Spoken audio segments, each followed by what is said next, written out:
In late 1862, he issues General Order Number 11, which expels the Jews from his military district in the South because he believes that they're engaged in a illegal black market cotton ring. That's right.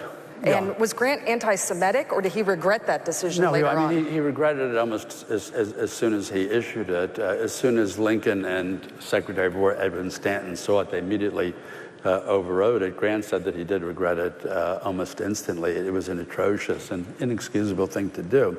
People know that piece of the story. You know, what they don't know is Grant spent the rest of his life atoning for that action. As president, he appointed more Jews to public office than all the other 19th century presidents combined. He became the first president to speak out on human rights abuses abroad. And in both cases, it was because of persecution of the Jews, one time in Russia, one time in Poland. Then most remarkable of all, since we're sitting here in Washington, D.C., during the last year of his second term, he was invited to the dedication of a synagogue called Adas Israel, a very tiny synagogue. Grant went with his son and with a U.S. senator. It was a 3-hour ceremony. Here he's president of the United States. This was a congregation, probably had 40 or 50 people.